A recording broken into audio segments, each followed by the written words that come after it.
Assalamualaikum warahmatullahi wabarakatuh. Izin memperkenalkan diri, nama saya Muhammad Rizky Abdullah dengan NPM 23311045014 dari Pendidikan Musik Universitas Lampung. Jadi kali ini saya akan mengerjakan ujian tengah semester mata kuliah kajian musik populer.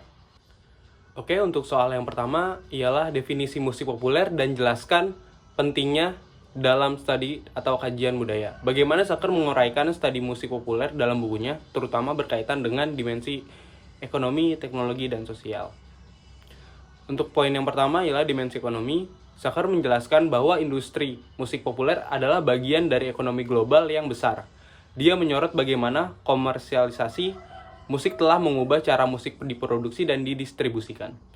Label rekaman memainkan peran penting dalam menentukan apa yang dianggap sebagai musik populer, serta bagaimana artis mendapat penghasilan melalui penjualan album, streaming, konser, dan hak cipta.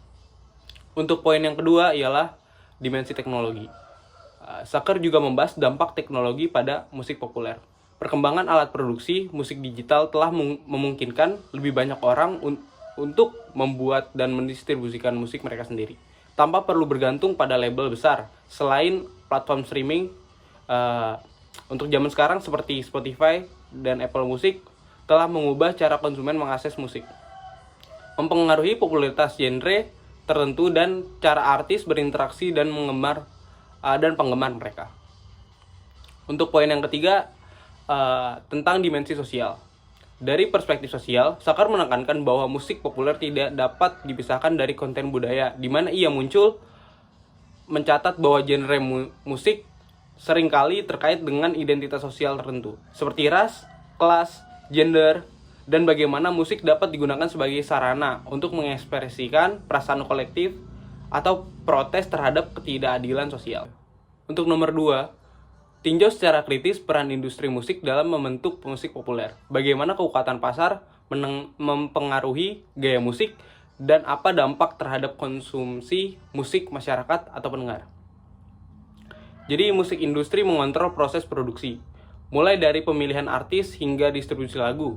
Label rekaman memiliki pengaruh besar dalam menentukan musik yang dipromosikan dan sukses di pasar, seringkali berdasarkan potensi komersial. Pengaruh terhadap gaya musik. Kekuatan pasar berpengaruh pada gaya musik yang didorong. Ketika genre tertentu, seperti pop atau hip hop, populer, industri lebih cenderung berinvestasi pada artis yang sesuai dengan tren tersebut.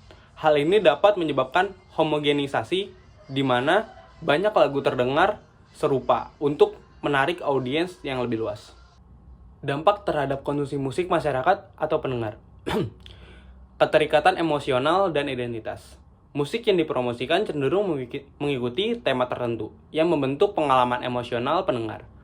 Genre menjadi simbol status sosial atau identitas budaya, menciptakan pengelompokan atau komunitas berdasarkan preferensi musiknya. Untuk yang nomor 3, bagaimana teknologi mempengaruhi perkembangan musik populer menurut Saker. Analisis dampak teknologi rekaman suara dan amplifikasi terhadap produksi dan pertunjukan musik. Teknologi rekam suara telah mengalami perkembangan yang signifikan sejak awal abad ke-20. Dari penggunaan piringan hitam hingga format digital saat ini, setiap inovasi telah mengubah cara musik direkam dan didistribusikan. Teknologi amplifikasi, termasuk mikrofon, telah mengubah cara musik dipertunjukkan secara langsung. Sebelum adanya amplifikasi, pertunjukan musik terbatas hanya pada ruangan kecil dengan audiens yang dekat dengan musisi. Dampaknya, amplifikasi memungkinkan genre seperti rock dan pop untuk berkembang, di mana pertunjukan langsung seringkali melibatkan volume yang tinggi dan efek suara yang kompleks. Ini memungkinkan artis untuk tampil di venue yang lebih besar, menjangkau audiens yang lebih luas. Untuk yang nomor 4, apa yang dimaksud Saker dengan kritik budaya tinggi atau high culture terhadap musik populer? Jelaskan juga kaitannya dengan low culture. Apa maksudnya? Berikan contohnya. Oke, jadi konsep budaya tinggi atau high culture yang seringkali merendahkan musik populer. Kritik ini berakar dari pandangan bahwa budaya tinggi mencakup seni klasik dan karya-karya yang dianggap memiliki nilai estetika tinggi. Seringkali dipandang lebih superior dibanding dengan musik populer yang dianggap remeh dan komersial. Kaitannya dengan low culture, musik populer sering dikaitkan dengan low culture, atau budaya rendah yang mencerminkan produk-produk budaya yang lebih mudah diakses dan dikonsumsi oleh masyarakat umum.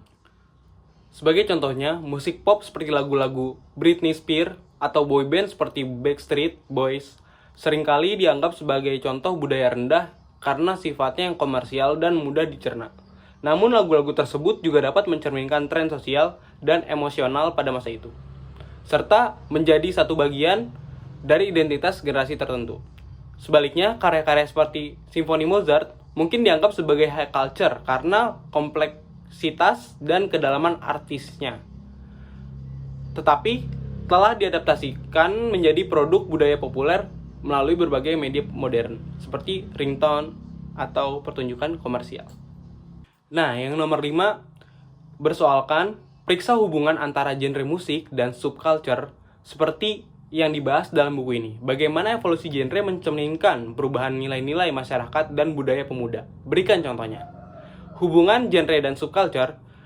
Genre berfungsi sebagai identitas bagi subculture. Misal, punk rock mencerminkan perlawanan terhadap norma sosial, sedangkan hip hop menjadi suara komunitas marginal. Evolusi genre dan perubahan nilai. Perubahan dalam genre musik seringkali mencerminkan perubahan nilai sosial.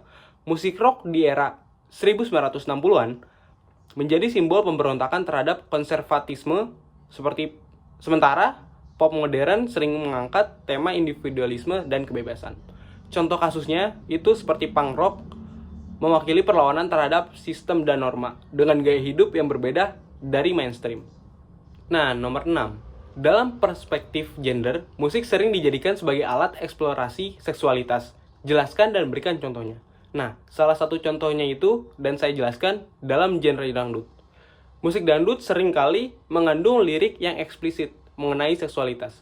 Misal dari lagu yang berjudul Paling Suka 69 oleh Julia Perez menggambarkan hubungan intim dengan menggunakan metafora yang berani dan eksplisit. Liriknya mencerminkan bagaimana seksualitas dapat dieksplorasi secara terbuka dalam budaya populer, meskipun seringkali menuai kontroversi dan penolakan dari norma kesusilaan. Untuk yang nomor 7, musik populer sangat terkait dengan budaya dalam struktur masyarakat tertentu. Jelaskan dan berikan contohnya. Nah, musik tidak hanya berfungsi sebagai hiburan, tetapi juga mencerminkan dan membentuk nilai-nilai serta identitas sosial, teman-teman. Musik seringkali menjadikan simbol identitas bagi kelompok tertentu. Misal dari genre punk yang muncul pada tahun 1970-an mencerminkan sikap pemberontakan terhadap normal sosial dan politik. Musik ini menjadi bagian dari gerakan kontra budaya yang mengekspresikan ketidakpuasan generasi muda terhadap masyarakat. Oke, untuk yang terakhir, nomor 8, musik populer kerap dijadikan alat politik. Jelaskan apa maksudnya menurut Saker. Jadi, musik populer sering dijadikan alat politik untuk menyampaikan pesan, menggugah kesadaran sosial, dan memobilisasi massa. Musik memiliki kekuatan untuk menciptakan identitas kolektif dan menyuarakan ketidakpuasan terhadap kondisi sosial ataupun politik. Mungkin itu aja dari saya, teman-teman. Bapak, kurang lebihnya mohon maaf. Sekian dari saya. Terima kasih.